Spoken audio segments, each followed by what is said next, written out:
اچھا جی، ٹیڈ ہیوز کی بات چل رہی ہے تو ہم جناب اس مسٹر کو آگے اب دوسرے کلر میں ڈسکس کرتے ہیں. Violence in the battle in the wars, جب جنگیں ہوتی ہیں تو اس میں کتنا تشدد دکھایا جاتا ہے، یہ بھی انہوں نے اپنی نظموں کے ذریعے دکھایا. ان کی جو دوسری نظمیں ہیں ان کے اندر بھی ہمیں ظلم دکھائی دیتا ہے، تشدد دکھائی دیتا ہے. جیسے کہ بیوننٹ چارج، ان کی ایک نظم کا نام لیا جا رہا ہے. بیوننٹ چارج کے اندر انہوں نے دکھایا کہ ہم پڑھتے ہیں کہ یہ جو بلٹس ہوتی ہیں نا، جو گولیاں ہوتی ہیں وہ چھلنی کر دیتی ہیں سینے کو، بیلیز پیٹوں کو، جب وہ ہوا میں سے آتی ہیں. اینڈ آف گرین ہیج، اور یہ جو گرین ہیجز، گرین جو رکاوٹیں ہوتی ہیں نا، دیٹ ڈیزلز ود دا ریفلز، ان کو کیا کر دیا جاتا ہے، ان کو ہلا دیا جاتا ہے ریفلز کے ساتھ. انہوں نے جو گرین ہیجز بنائے ہوتے ہیں، یعنی ایسے وہ رستے سے بنائے ہوتے ہیں نا کہ وہ گھاس اٹھا کے تو اس کے گرین ہیجز بنا کے چھپنے کے لیے فوجیوں نے بنائے ہوتے ہیں. لیکن بندوقیں کیا کرتی ہیں، بندوقیں ان رستوں کو بھی چھلنی کر دیتی ہیں. بعد میں پوئم کے اندر ریڈر کو دکھایا جاتا ہے کہ ایک سولجر ہے جو کہ ماضی میں ڈوب گیا ہے، اور اس کے جو بونٹ تھے وہ ٹوورڈز دا گرین ہیجز، اس نے اپنے بونٹس یعنی اس نے اپنے یہ جو اس کا بندوق کا رخ جو تھا وہ انہی گرین ہیجز کی طرف کر رکھا تھا، یعنی گرین رکاوٹوں کی طرف کر رکھا تھا. اسے پتا تھا کہ پیچھے کوئی نہ کوئی چھپا ہوا ہے، اور بھول چکا تھا بادشاہوں کو، بھول چکا تھا عزت کو، بھول چکا تھا انسانیت کی عظمت کو، کیونکہ وہ تم اب یہاں پہ جنگ لڑنے آیا ہوا، اس کا کام ہے قتل کرنا یا قتل ہو جانا. اسی طرح وہ بتا رہا ہے کہ اگر اس کے ملتا جلتا ہی ہم دیکھیں تو 6 ینگ مین کی جو نظم ہمیں دکھائی گئی ہے، وہاں پہ 6 نوجوان دکھائے گئے ہیں جو کہ جنگ میں جاتے ہیں اور سارے کے سارے مارے جاتے ہیں. یہاں پر دکھ دکھایا گیا ہے، موت دکھائی گئی ہے ان فوجیوں کی. اور اندر پوئم میں بھی اس نے موت ہی دکھائی ہے، قتل ہی دکھایا ہے. کن کا؟ سولجرز کا. کس دوران؟ درمیانے جنگ. دوران جنگ کیسے مر جاتے ہیں؟ ہر سولجر جو کہ مر رہا ہوتا ہے ایک مختلف اور علیحدہ موت اس کو دی جاتی ہے جنگ کی حالت میں. اسی طرح اس کا ساتھ وہ کہتا ہے کہ جو نظمیں ہیں ان کے اندر موت دکھائی گئی ہے جو کہ بتاتی ہے کہ وہ مرے تھے ایک بہادرانہ ایکٹ کے تحت، لیکن ایز ویل ایز ٹریجک. یہ انڈر لائن کرے. فوجیوں کی موت ٹھیک ہے بہادرانہ ہے لیکن ٹریجک بھی ہے. اور یہ ساری کی ساری جو نظمیں اس نے بتائی ہیں اس کے اندر ہمیں پٹی دکھایا گیا ہے اور سورو دکھایا گیا ہے، یعنی اس کا تھیم یہ تھا. اس کے ساتھ اس نے بتایا کہ نظموں کے اندر بروٹیلٹی بھی دکھائی گئی یا وائلنٹ ان کا بیہیویئر بھی دکھایا گیا. دیکھیں یہی ان کا مین تھیم ہے. ٹھیک ہے، وائلنٹ امیجری جو ہے ہمارے ٹیڈ ہیوز کی پوئٹری میں دکھائی گئی ہے، اور سائیکولوجیکل ریشنل کے طور پر بھی اسے ہم دیکھتے ہیں. ریشنلز ہوتے ہیں جیسے تھنکر، جو ہمارے نفسیاتی تھنکر ہوتے ہیں نا، ان کی بھی وہ تصویر کشی میں ہمیں تشدد ہی دکھاتے ہیں.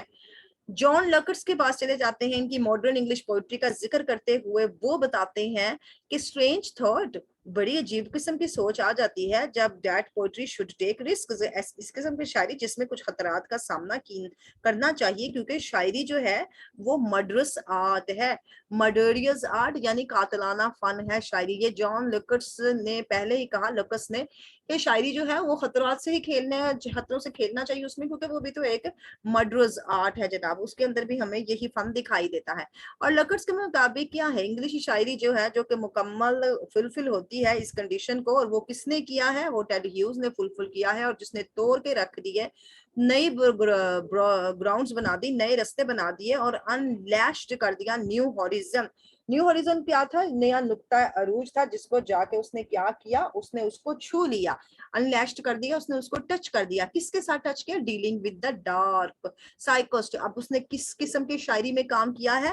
ڈارک سائیکوسٹ، وائلنٹ فورسز، اور کنسیلڈ کیے ہوئے سارے رستے جو کہ ٹورنامنٹ کر دیے تھے اس نے ماڈرن لائف میں. ٹیڈ ہیوز نے کیا کیا؟ ٹیڈ ہیوز نے اپنی شاعری کے اندر ہمیں وائلنٹ بھی دکھا دیا، سائیکسٹ بھی دکھا دیے، اور ڈارک چیزیں بھی دکھا دیے جو کہ ماڈرن لائف کے اندر موجود تھی.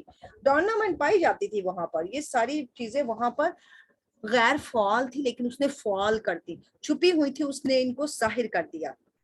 دوسری طرف سے اگر ہم دیکھتے ہیں تو ایک اور کریٹک جو ہے وہ بھی بتاتے ہیں، انہی تاثرات کا اظہار کرتے ہیں کہ یہ ہیوز کی جو وائلنس امیجری ہے جناب، اس میں کیا دکھایا گیا ہے؟ اس میں ہمیں پریزسٹنس دکھائی گئی. پریزسٹنس ہوتی ہے ثابت قدمی، اور پریزنس دکھائی گئی ہے کس کی؟ امپریشنلسٹک سینس کی. امپریشنلسٹک سینس ہوتی ہے آپ کو ایسا تاثر دینا کہ وہ جو بندہ ہے وہ محسوس کر رہا ہے اور آپ پڑھتے ہوئے بھی اس کو محسوس کریں. یہی تاثر آپ کو مارلو نے بھی دیا ہے ہارٹ آف دا ڈارکنس میں. پاور دکھائی جاتی ہے جو کہ انگلش لوگ، اب آگے ہمارے انگلش لوگوں میں جو قوت پائی جاتی ہے. تاج برطانیہ کا راج تھا نا برصغیر پر بھی، تو وہ تاج برطانیہ کیا تھی؟ قوت کے بلبوتے پر راج کر رہی تھی. اپنی امپریشنلسٹک اس نے اب جانوروں کے بلبوتے پہ دکھائی کہ اب ان کے اندر جانوروں میں بھی وہی وائلنس پایا جاتا ہے. ایک اور کریٹک نے دکھایا کہ جناب جو